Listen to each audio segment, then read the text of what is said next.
Merhaba arkadaşlar, kanalıma tekrar hoş geldiniz. Bir önceki videomuzda tavşanımızın kollarını, bacaklarını ve gövdesini ördük.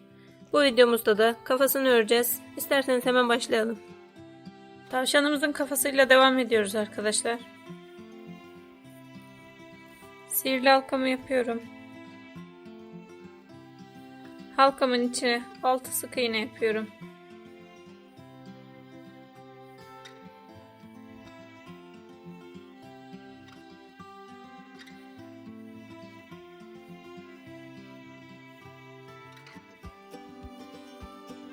Altı sık iğnemi yaptım. Halkamı sıkıştırıyorum. Şimdi her ilmeğe çift batarak 6 olan sık iğne sayımı 12'ye çıkarıyorum. Her bir ilmeğe çift batarak 12 sık iğne örüyorum.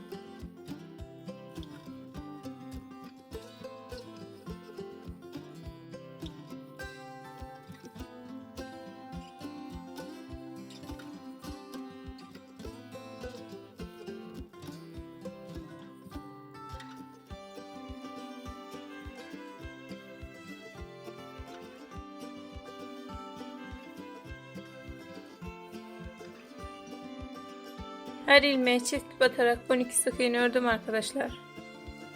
3. sıradayız. Hemen bir sık iğne örüp ilmek belirleyicimi takıyorum. 3. sırada da bir sık iğne bir arttırma yapıyoruz. Bir sık iğnemi ördüm. 2. sık iğneme çift batarak arttırma yapıyorum. Tekrar bir sık iğne örüyorum ve bir arttırma yapıyorum. Sıra sonuna kadar bir sık iğne bir arttırma olarak 3. sıramızı tamamlıyoruz.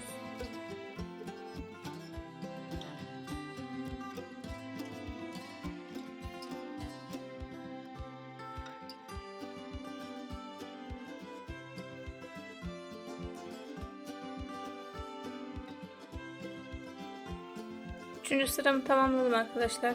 4. sıraya geldim. Bu sırada da 2 sık iğne bir arttırma yapıyoruz. Sıramı belirliyorum tekrar. 2 sık iğne bir arttırma yapıyorum. Tekrar 2 sık iğne örüyorum ve bir arttırma yapıyorum. Sıra sonuna kadar 2 sık iğne bir arttırma olarak 4. sıramızı tamamlıyoruz.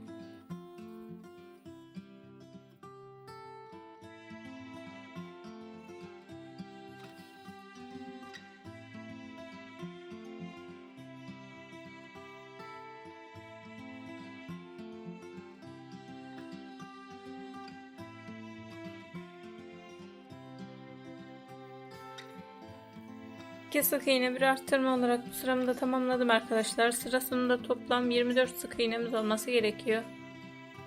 5. sıradayız. 5. sırada da 3 sık iğne bir arttırma yapıyoruz. Sıra sonuna kadar 3 sık iğne bir arttırma olarak 5. sıramızı tamamlıyoruz.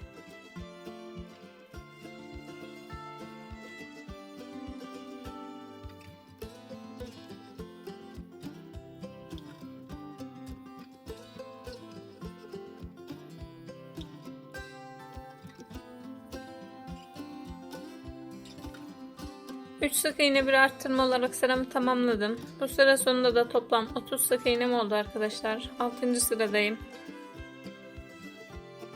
İlmek belirleyicimi takıyorum tekrar. 6. sırada da 4 sık iğne bir arttırma yapıyoruz.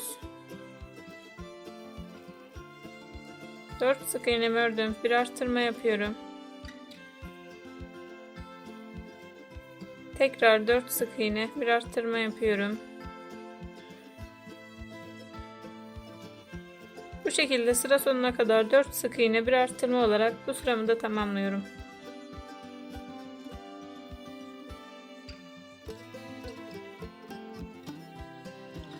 Altıncı sıramı da tamamladım arkadaşlar. Bu sıra sonunda da 36 sık iğnem oldu. 7. sıradayız. 7. sırada da 5 sık iğne bir arttırma yapacağız. 5 sık iğne örüyorum.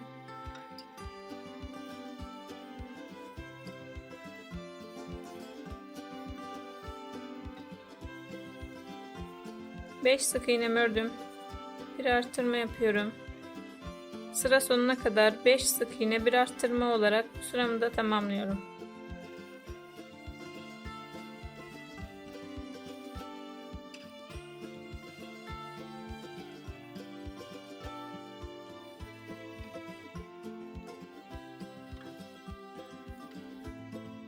Beş sık iğne bir arttırma olarak 7. sıramı da tamamladım arkadaşlar. Bu sıra sonunda da toplam 42 sık iğnem oldu.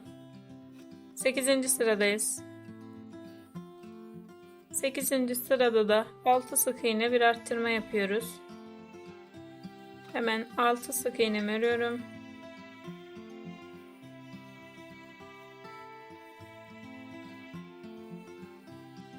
Bir arttırma yapıyorum. Sıra sonuna kadar 6 sık iğne bir arttırma yapıyoruz. Sıra sonunda da toplam 48 sık iğnemiz olması gerekiyor. 6 sık iğne bir arttırma olarak 8. sıramı tamamladım arkadaşlar. Toplamda 48 sık iğnemiz var. 9. sıraya geçiyorum. Bu sırada da 7 sık iğne bir arttırma yapıyoruz. 7 sık iğnemi örüyorum.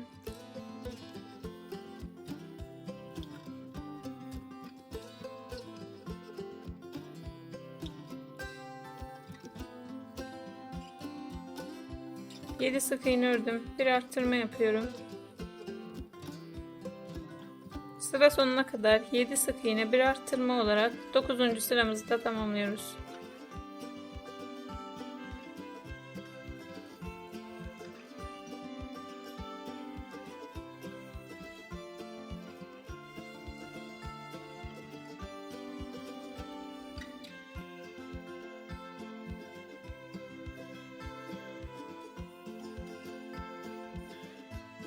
Dokuzuncu sıramı da 7 sık iğne bir arttırma olarak tamamladım. Sıra sonunda toplam 54 sık iğnemiz oldu.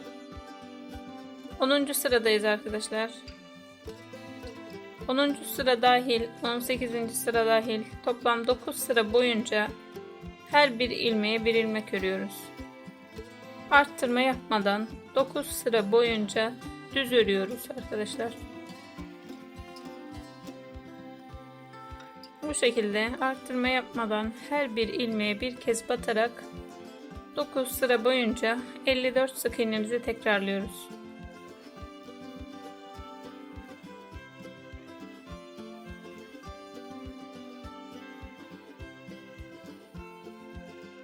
Dokuz sıra her ilmeğe bir ilmek ördüm arkadaşlar.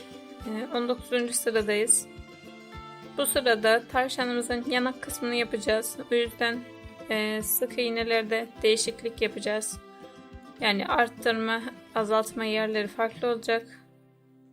O yüzden daha dikkatli anlatmaya çalışacağım. 13 sık iğne örüyorum.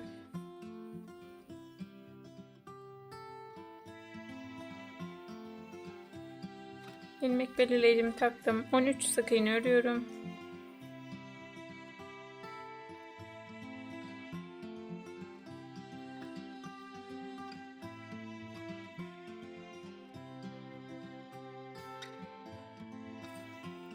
...13 tane sık iğne ördüm arkadaşlar. Şimdi 5 kez bir sık iğne bir arttırma yapacağız. Hemen bir sık iğne örüyorum.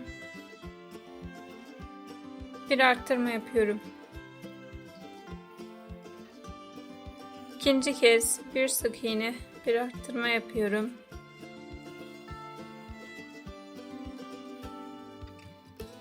Üçüncü kez bir sık iğne bir arttırma yapıyorum. Dördüncü kez aynı şekilde bir sık iğne bir arttırma yapıyorum.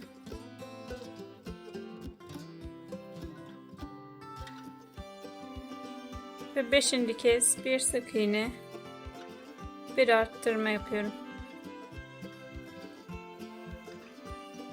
Toplamda 5 kez bir sık iğne bir arttırma yaptık. Şimdi devam ediyoruz. 7 sık iğne örüyorum.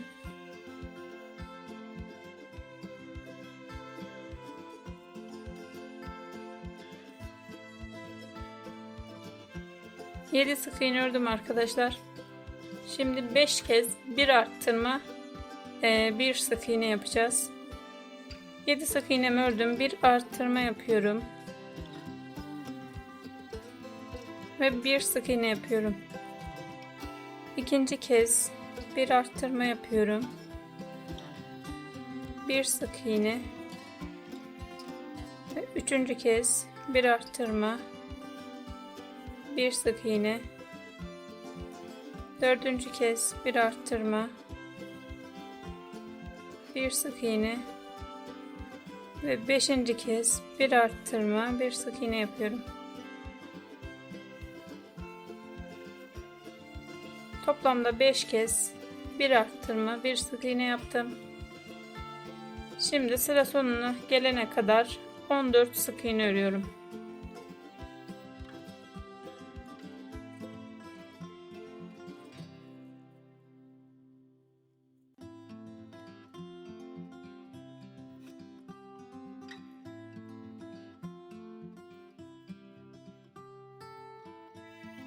...14 sık iğne ördüm ve sıramı tamamladım arkadaşlar. Burada yaptığımız işlem tavşanımızın yanak kısmını oluşturacak. Toplamda 64 tane sık iğnemiz oldu şimdi. Devam ediyoruz. 20. sıradayız. 20. sıra dahil, 24. sıra dahil. Toplamda 5 sıra düz öreceğiz arkadaşlar. Arttırma, eksiltme yapmadan 5 sıra düz örüyoruz. Bu şekilde 5 sıra boyunca 64 sık iğnemizi tekrarlıyoruz.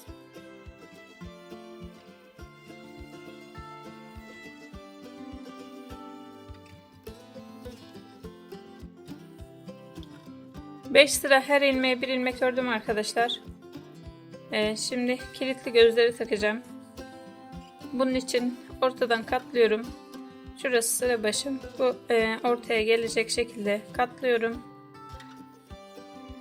Böyle yanlara eşit gelecek şekilde katladım.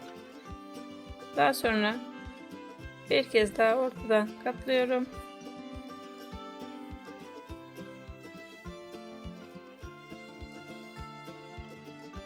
Tam ortayı buluyorum burada arkadaşlar. Bu şekilde burası tam orta.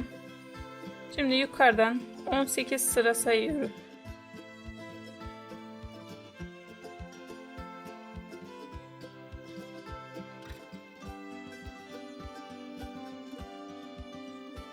On sekizinci sıram şurası. Hemen buradan ortayı belirliyorum ve iğnemi takıyorum.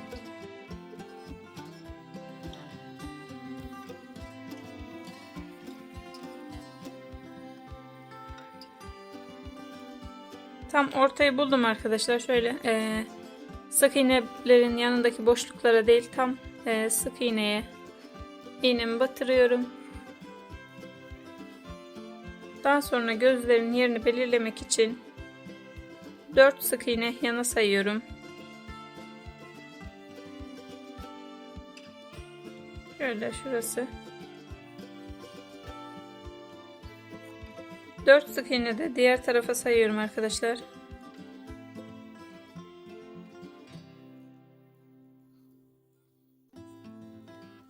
Şu şekilde gözlerin yerini belirledim. Yani 4 sık iğne bir tarafta, 4 sık iğne bir tarafta, bir tane de ortada belirlediğimiz sık iğne ile birlikte 9 sık iğne bırakıyoruz arada. Şöyle sayayım: 1, 2, 3, 4, 5, 6, 7, 8, 9 sık iğne bırakarak 18. sıralar arasına işaretlerimi koydum. Şöyle baktığınız zaman arkadaşlar 19. sırada yanakları yapmak için 5 kez bir sık iğne bir arttırma, daha sonra araya 7 sık iğne örmüştük ve 5 kez bir arttırma bir sık iğne yapmıştık. Baktığınız zaman burada yaptığımız son arttırma, aradaki 7 sık iğne ve başta yaptığımız ilk arttırma olarak şu şekilde görebilirsiniz arttırmaları. Gözler hemen hemen o sıralar üstüne geliyor arkadaşlar. arttırmalar üstüne. Yani bir sık iğne yana ya da diğer tarafa da olabilir. Ortayı bulduğunuz zaman zaten oralara denk gelecektir. Şimdi tığımla açıyorum burayı ve kilitli gözlerimi takıyorum.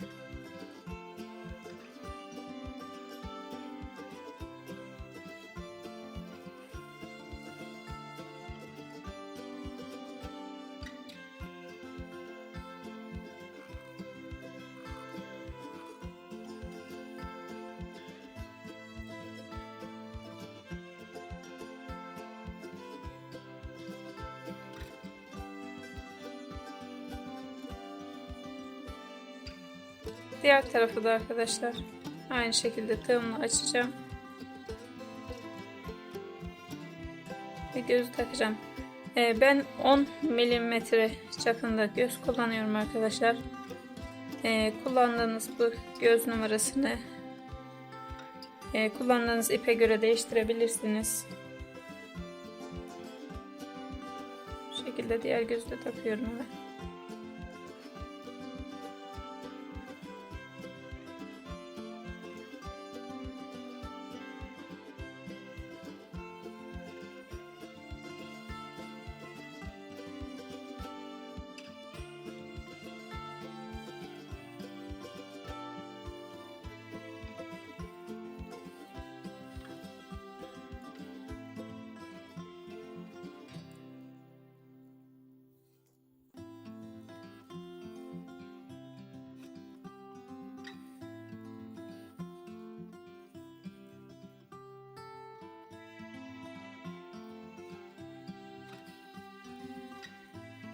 Kilitli gözleri taktım arkadaşlar. Devam ediyorum. 25. sıradayız. Bu yanak kısmını bu sırada toparlıyoruz. 13 sık iğne örüyorum.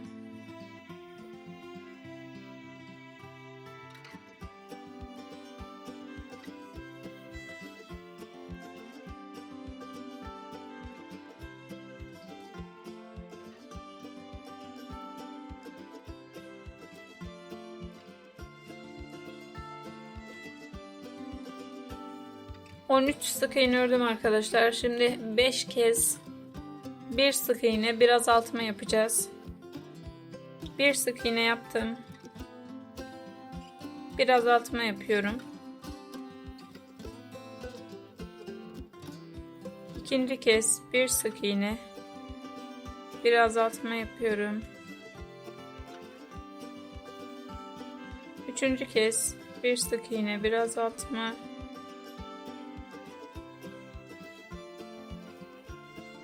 Dördüncü kez aynı şekilde bir sık iğne, bir azaltma. Beşinci ve son kez bir sık iğne, bir azaltma yaptım. Toplamda 5 kez bir sık iğne, bir azaltma yapıyoruz. Daha sonra 7 sık iğne örüyorum arkadaşlar.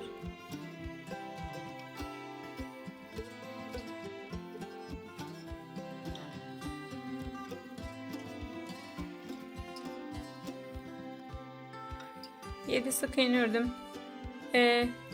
Burada yanak kısmını yapmak için arkadaşlar 19. sırada yaptığımız işlemin şimdi tam tersi azaltmasını yapıyoruz. 7 sık iğnemi ördüm. Şimdi 5 kez bir sık iğne, bir azaltma yapıyoruz.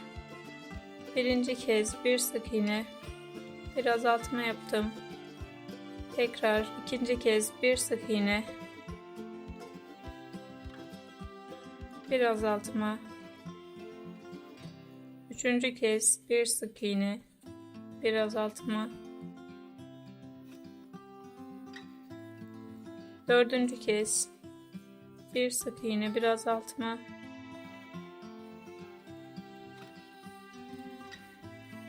Ve beşinci kez bir sık iğne,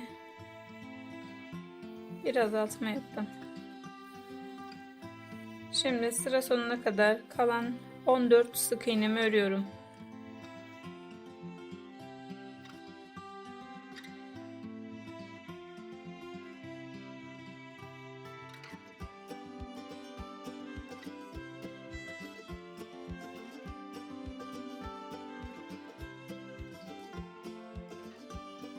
...14 sık iğnemi ördüm arkadaşlar. Sıramı tamamladım. 26. sıraya geçiyorum. 26. sırada da 7 sık iğne bir azaltma yapıyorum.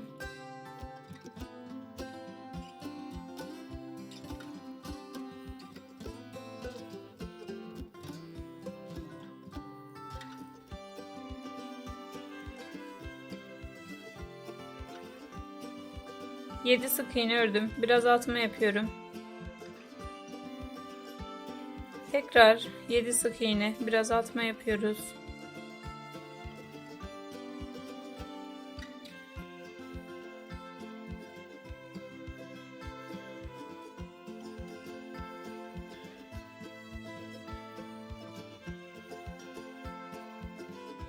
Bu şekilde arkadaşlar sıra sonuna kadar 7 sık iğne bir azaltma olarak 26. sıramızı tamamlıyoruz.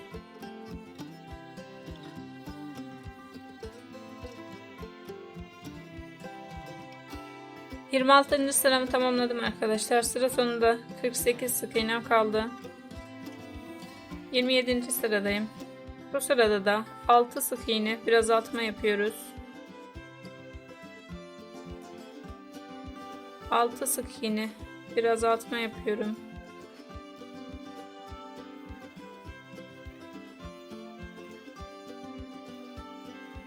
Altı sık iğnemi ördüm. Azaltmamı yapıyorum.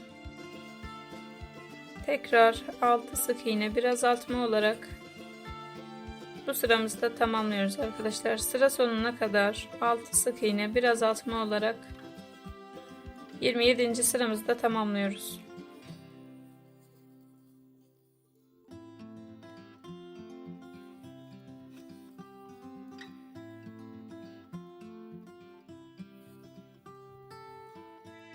Altı sık iğne bir azaltma olarak 27. sıramı da tamamladım. Bu sıra sonunda da toplam 42 sık iğnem kaldı.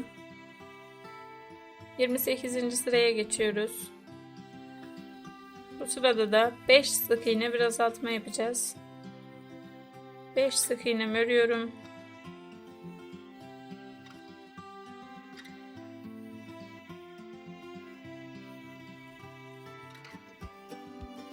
Beş sık iğne ördüm. Azaltmamı yapıyorum. Tekrar 5 sık iğne örüyorum.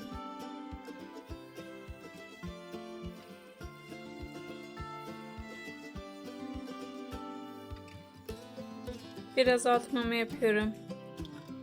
Sıra sonuna kadar 5 sık iğne bir azaltma olarak sıramı tamamlıyorum.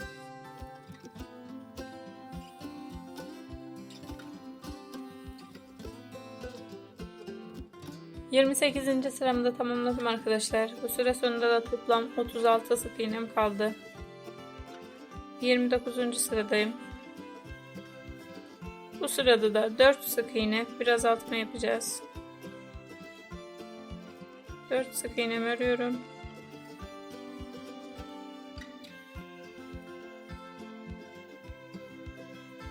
Bir azaltma yapıyorum. Bu şekilde sıra sonuna kadar 4 sık iğne bir azaltma olarak bu sıramı da tamamlıyorum.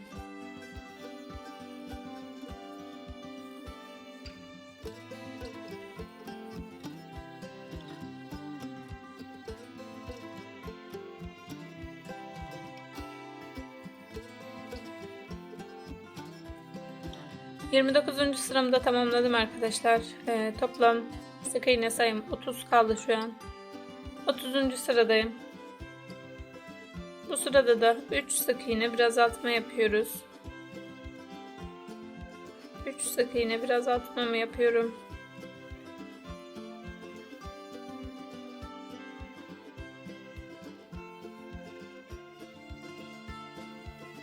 Tekrar 3 sık iğne bir azaltma yapıyorum.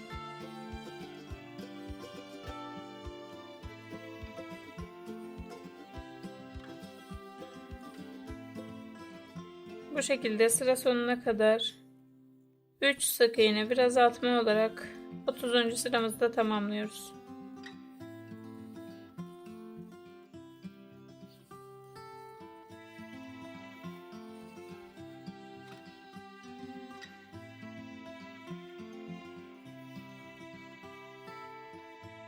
Otuzuncu sıramı da tamamladım arkadaşlar. Sıra sonunda toplam 24 sık iğnem kaldı. Giderek azaldığı için ben içine doldurdum iyice. Son sıralarda da yine ekleme yaparak oluşan boşluğu giderebilirsiniz arkadaşlar. 31. sıradayız. Bu sırada da 2 sık iğne bir azaltma yapıyoruz.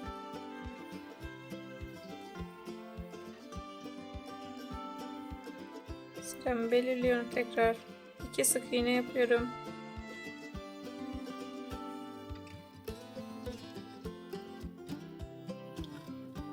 Bir azaltma yapıyorum.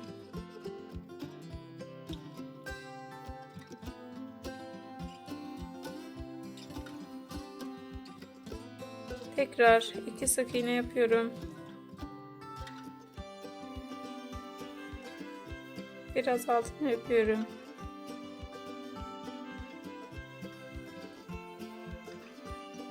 İki sık iğne bir azaltma olarak bu sıramı da tamamlıyorum.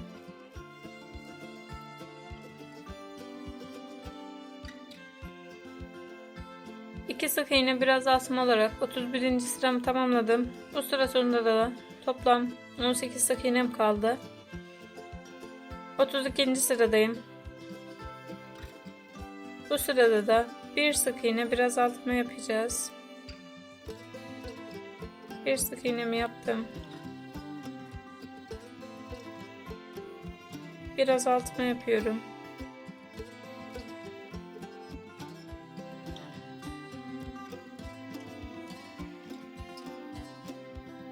Tekrar bir sık iğne yapıyorum. Bir azaltma yapıyorum. Bu şekilde bir sık iğne bir azaltma olarak sıra sonuna kadar devam ediyorum.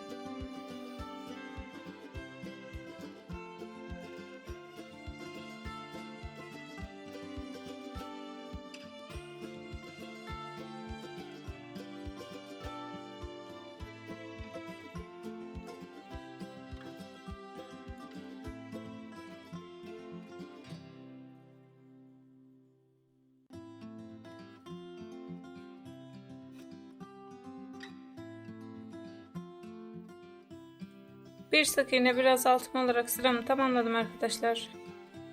Son sıradayız. Şu an toplamda 12 sık iğnemiz var. Son sırada da 12 sık iğnemi düz örüyorum. Azaltma yapmadan 12 sık iğne örüyorum.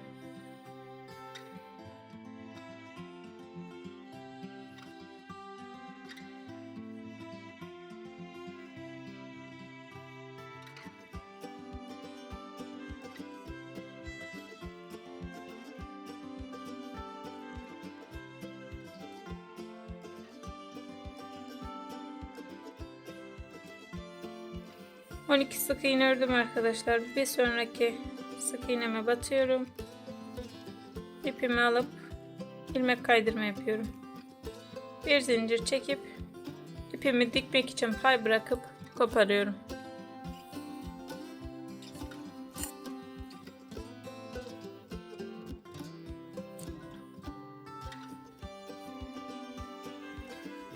İpimi içinden geçirip bitiriyorum arkadaşlar. Şimdi bu son ördüğümüz kısmı da yine elyaf doldurun. Boyun kısmında diktiğinizde boşluk kalmasın arkadaşlar. Bu şekilde kafayı tamamladık. Yüz şekillendirmesini yapıp daha sonra da gövdeyle birleştireceğiz. Tavşanımın burnunu yapmak için pembe ipimi aldım arkadaşlar. Hemen göz sırasından bir sıra aşağıya yapacağım. Bunun için şu şekilde göz hizasından 2 sık iğne yana atlıyorum. Şöyle şurası gözün bittiği yer. Bir sıra aşağıdan 2 sıra atlıyorum. Herhangi bir yerden batırıp 2 sık iğne atlayarak iğnemi çıkardım.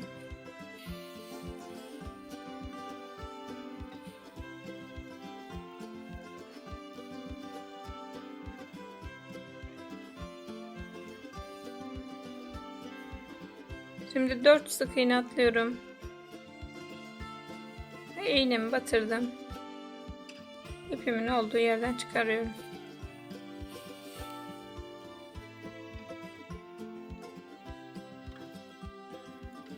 Tekrar aynı şekilde ipimin üstünden geçiyorum.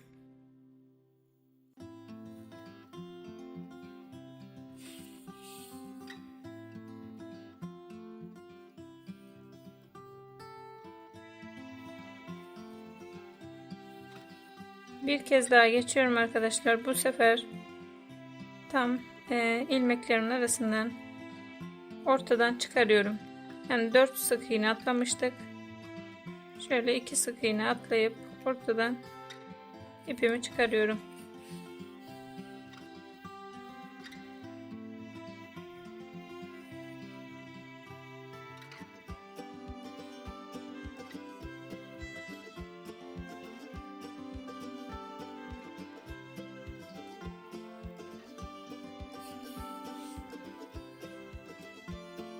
Şöyle tam ortadan çıkardım arkadaşlar.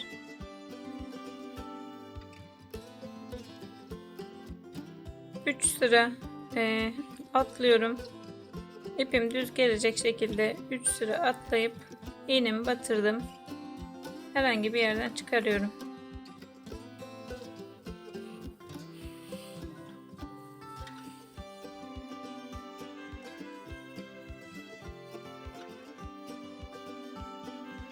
Bu şekilde tavşanımın burnunu da oluşturdum arkadaşlar.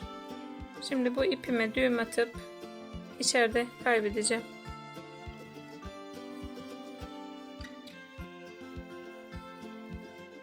Tavşanımın yüz şekillendirmesini yapıyorum şimdi arkadaşlar. İlk olarak göz çukurlarını yapacağız. Bunun için iğneme beyaz ipimi taktım. Hemen bu alttaki boşluktan iğnemi geçiriyorum.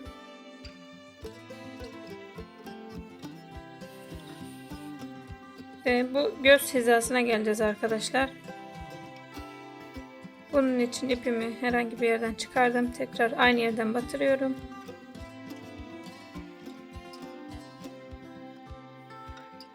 Hemen gözün yan kısmından çıkardım. Şu şekilde.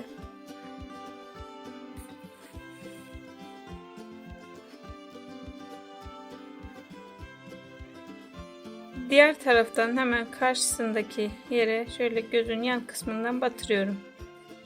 Daha sonra diğer göz için aynı hizada, aynı sıradan çıkarıyorum.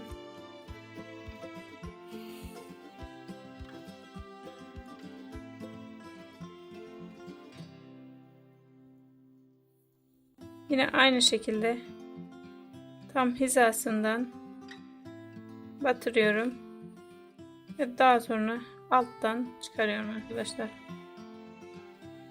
Şu şekilde buradan çıkardım ipimi.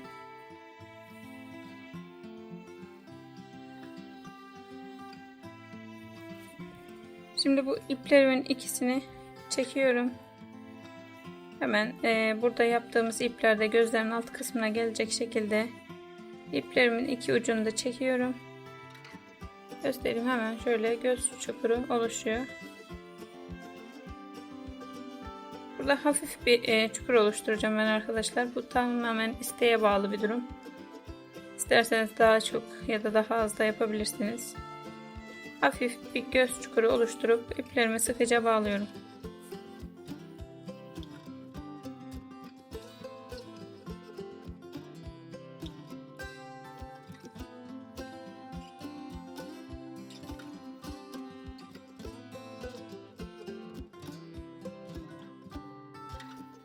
Bu şekilde arkadaşlar göz çukurlarını oluşturdum. Fazla gelen ipimi kesiyorum.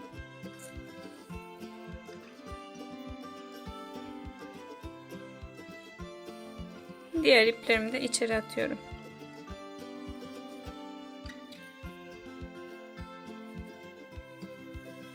Bu şekilde arkadaşlar göz çukurunu oluşturdum. Şimdi kirpiklere geçiyorum.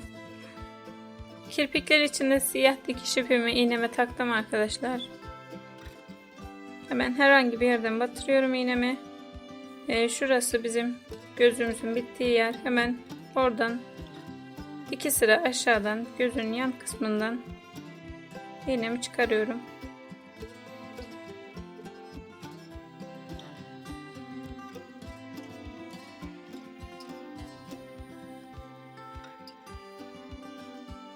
İğnemi çıkardım.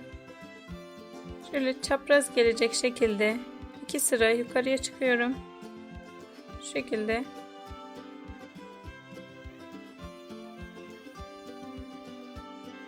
İki sıra yukarıya çıktım arkadaşlar. Ve iğnemi bir sıra aşağıya çaprazından çıkarıyorum. Şu şekilde bir sıra aşağıdan çaprazından çıkardım.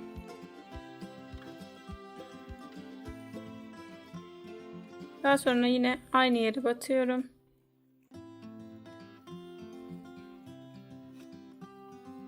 Bu sefer de ikinci battığım ipimin alt sırasından çıkarıyorum hemen.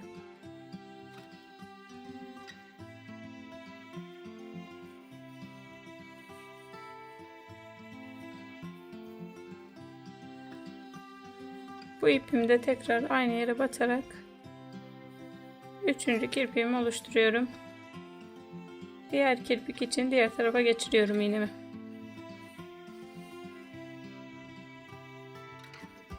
Bu şekilde arkadaşlar ilk kirpikleri oluşturdum. Diğerini de aynı şekilde aynı sıraya batacağım.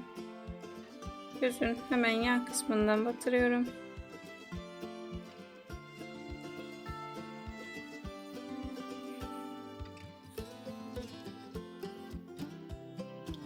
Burada hangi sıralara battıysam arkadaşlar aynı şekilde burada da aynı işlemi yapıyorum.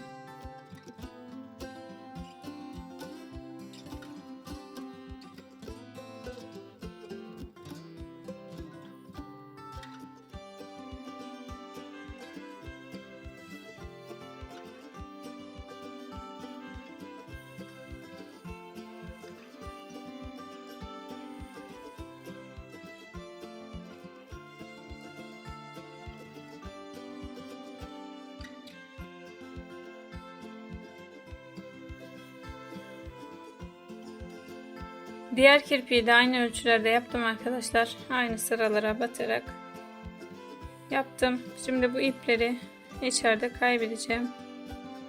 Tığımı herhangi bir yerden batırıp ipimin olduğu yerden çıkarıyorum. İpimi alıp içeriye çekiyorum. Diğerini de aynı şekilde içeride yok ediyorum.